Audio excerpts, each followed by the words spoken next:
எல்லாரும் நல்லா இருக்கீங்களா? இப்போ நம்ம இன்ஸ்டன்ட்டா ஒரு இட்லி தான் செய்ய போறோங்க. இந்த இட்லிக்கு நம்ம மாவு அரைச்சு, கரைச்சு, புளிக்க வைக்கணும் அப்படிங்கிற வேலையே இல்ல. இந்த ரெசிபிய பேச்சுலர்ஸ் ரெசிபி அப்படின்னு கூட சொல்லலாம். பேச்சுலர்ஸா இருந்தீங்கன்னா நீங்க இட்லி சாப்பிடணும்னா ரொம்ப குயிக்கா இந்த இட்லிய செஞ்சு முடிச்சிடலாம். இது பார்த்தீங்கன்னா அவ்வளவு டேஸ்ட்டாக இருக்கும். ரொம்ப சாஃப்டாக இருக்கும். நீங்கள் வீட்டில் இருந்து ஸ்டோர் பண்ணுற மாதிரி இருக்கக்கூடிய சட்னி வகைகள், பொடி வகைகள்லாம் கூடவே எடுத்துகிட்டு போயிட்டீங்கன்னா இதை மட்டும் மிக்ஸ் பண்ணிவிட்டு நீங்கள் வேக வச்சு இட்லி சாப்பிட்டுக்கலாம். வெளியில் சாப்பிட்டு உடம்புக்கு எடுத்துக்கணும் அப்படிங்கிற அவசியம் இல்லை. இப்போ இந்த ரெசிபியை எப்படி செய்யுதுன்னு பார்க்கலாம் வாங்க.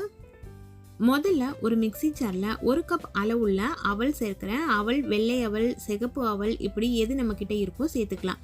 மெஷர்மெண்ட் கப்பில் 1/2 கப் அப்படின்னு ஒரு கப் இருக்கும் இல்லைங்களா, அந்த கப்பில் தான் நான் இன்றைக்கி சேர்த்துருக்கேன். மிக்ஸி ஜாரில் சேர்த்துட்டு இது போல் ரவை பதத்துக்கு நம்ம அரைச்சி எடுத்துக்கணும். இது போல் நமக்கு கொஞ்சம் திரியாக இருக்கணும், அரைச்சி எடுத்துக்கோங்க. அதுக்கப்புறம் நீங்கள் எந்த அளவு அவல் அளந்தீங்களோ அதற்கு சமமான அளவு ரவை சேர்த்துக்கணும். உப்புமாக்கு நம்ம சேர்க்குற ரவை தான். ரவை சேர்த்த பிறகு நிறைய நேரம் அரைக்கக்கூடாது. இதையும் ஜஸ்ட் பல்ஸில் விட்டு எடுத்துடணும். நமக்கு இது கலந்து வரணும் ரெண்டும், அவ்வளவுதான். இப்போ நம்மளோட மாவு ரெடி ஆயிடுச்சு. இதை ஒரு பவுலில் சேர்த்துருங்க. பவுலில் சேர்த்துட்டு இதுக்கு தேவையான அளவு உப்பெல்லாம் நம்ம சேர்த்து கொஞ்சமாக தண்ணி விட்டு கரைச்சி வச்சுக்கலாம்.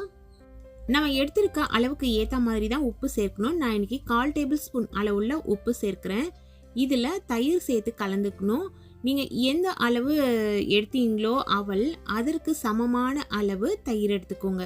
இது எல்லாமே அளவு ரொம்ப ஈஸியாக நீங்கள் ஞாபகம் வச்சுக்கலாம். 1 பங்கு அவல், 1 பங்கு ரவை, 1 பங்கு தயிர். இந்த தயிர் ரொம்ப புளிப்பாகவும் இருக்கக்கூடாது, புது தயிராகவும் இருக்கக்கூடாது. அதுக்கேற்ற மாதிரி சேர்த்துக்கோங்க. தயிர் கெட்டியாக சேர்க்கணும் அப்படிங்கிற அவசியம் இல்லை. நீங்கள் மோர் கூட சேர்த்துக்கலாம். சேர்த்துட்டு தேவையான அளவுக்கு கொஞ்சம் கொஞ்சமாக தண்ணி விட்டு இட்லி மாவு பதத்துக்கு கொஞ்சம் கெட்டியாக இதை கரைச்சி வச்சுக்கணும். தோசை மாவு பதத்துக்கு நீங்கள் தண்ணியாக கரைச்சிடாதீங்க. இட்லி மாவு பதத்துக்கு தண்ணியை அட்ஜஸ்ட் பண்ணி சேர்த்து கரைச்சி விடுங்க. ஃபஸ்ட்டு நீங்கள் ஓரளவு திக்காகவே கரைச்சி வச்சுக்கோங்க. அதுக்கு பிறகு பார்த்தீங்கன்னா தண்ணி தேவைப்பட்டதுன்னா நீங்கள் தண்ணி விட்டு மிக்ஸ் பண்ணிக்கலாம். தேவையான அளவு தண்ணி சேர்த்துட்டு இது போல் கொஞ்சம் திக்காக மாவு பதத்துக்கு கரைச்சி வச்சுக்கோங்க. நீங்கள் இது போல் விஸ்க் வச்சு தான் நீங்கள் கலக்கணும் அப்படிங்கிறது கிடையாது. கை வச்சோ இல்லை கரண்டி வச்சோ கூட நம்ம கலந்துக்கலாம். இந்த அளவு மாவு நல்லா கொஞ்சம் கெட்டியாக இருக்கட்டும். இப்போ தட்டு போட்டு மூடி அப்படியே இதை ஒரு 1/2 hour ஊற விட்டுடுங்க. 1/2 hour நல்லா ஊறின பிறகு நம்ம திறந்து பார்க்கலாம். கலந்துட்டு உடனே சுட முடியாது. நீங்கள் ரெஸ்ட் டைம் கொடுத்தீங்கன்னா தான் இது எல்லாமே நல்லா ஊறி அந்த சாஃப்டாக நமக்கு கிடைக்கும். இப்போ திறந்து பார்க்கலாம் பாருங்கள், எந்த அளவு மாவு நல்லாவே ஊறி இருக்குது நமக்கு. நம்ம சேர்த்து தண்ணியும் இதுக்கு ஒரு கரெக்டான அளவாக இருக்கும்னு நினைக்கிறேன். இப்போ நான் கரண்டி வச்சு கலந்து காமிக்கிறேன். பாருங்கள், இட்லி மாவு போலவே நல்லா சூப்பராக மாவு ரெடி ஆகிடுச்சு. இது போல் கலந்து விட்டுட்டு ரொம்ப இது சாஃப்டாக வேணும்னு நீங்கள் விருப்பப்பட்டீங்கன்னா இதில் 2 சிட்டிகை அளவுள்ள ஆப்ப சோடா சேர்த்து கலந்துக்கோங்க. நான் இன்றைக்கி ஆப்ப சோடா இதில் சேர்க்கல. இது போல் இருக்க கப்பில் நெய்யோ இல்லை எண்ணெயோ தடவிட்டு தேவையான அளவு மாவு சேர்த்து வேக வச்சு எடுக்க போகிறோம். பேச்சுலர்ஸ் அப்படின்னு இருக்கும்பொழுது பார்த்தீங்கன்னா இட்லி தட்டுலாம் வச்சிடலாமல் கூட இருப்பாங்க. அப்படி இருக்கும்பொழுது டம்ளரோ இல்லை கப்ஸ்லேயோ நீங்கள் நெய் எண்ணெய் தடவிட்டு வேக வச்சு எடுத்துக்கலாம்.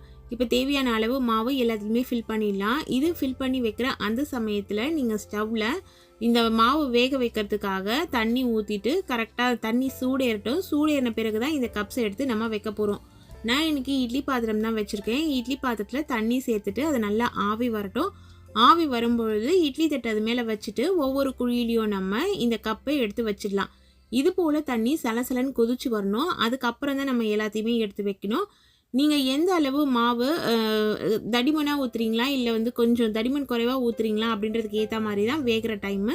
நான் ஜஸ்ட்டு நம்ம ஒரு இட்லிக்கு எவ்வளவு மாவு சேர்ப்போமோ அதே அளவு தான் சேர்த்துருக்கேன். ஃபர்ஸ்ட்டு 5 minutes ஹை ஃப்ளேமில் வச்சுட்டு அதுக்கப்புறம் மீடியம் ஃப்ளேமில் ஒரு 3 to 4 minutes வச்சுட்டு ஒரு 3 minutes ரெஸ்ட் டைம் கொடுத்துட்டு ஓப்பன் பண்ணி பார்த்தா இது போல் நமக்கு சாஃப்டான இட்லிஸ் கிடைக்கும். இந்த இட்லியை திரும்ப ஒரு 1 minute ஆற விட்டுட்டு கப்லேருந்து எடுத்திங்கன்னா இது போல் உடையாமல் சூப்பர் சாஃப்டாக அவல் இட்லி ரெடி ஆகிடுங்க. ரொம்ப சுவையான அவல் இட்லியை நீங்கள் காரசாரமான சைட் டிஷ் இல்லை சாம்பார் வகைகளோடு சேர்த்து சாப்பிட்டு பாருங்களேன், அட்டகாசமாக இருக்கும். உண்மையிலேயே பேச்சுலர்ஸ்க்கு இந்த ரெசிபி ஒரு வரப்பிரசாதம்னே சொல்லலாங்க. வெளியூர்களில் வேலை செய்கிறவங்க நிறைய பேர் நம்மளோட இட்லியை மிஸ் பண்ணுவாங்க. ஆனால் இட்லி கிடைக்காத இடமே இல்லை. இருந்தாலும் அது செலவு பண்ணி வாங்குற அளவு அவங்க ஏர்ன் பண்ணணும். அதே போல் வீட்டு சாப்பாடு இருக்கக்கூடிய டேஸ்ட்டில் அது இருக்குமா அப்படிங்கிறது ஒரு கொஷின் மார்க் தான். அப்படி இருக்கவங்க நீங்கள் உங்கள் ரூம்லேயே இது போல் செஞ்சு சாப்பிட்டு என்ஜாய் பண்ணலாங்க. இந்த ரெசிபியை நீங்களும் உங்கள் வீட்டில் செஞ்சு சாப்பிட்டு என்ஜாய் பண்ணுங்கள். Thank you friends.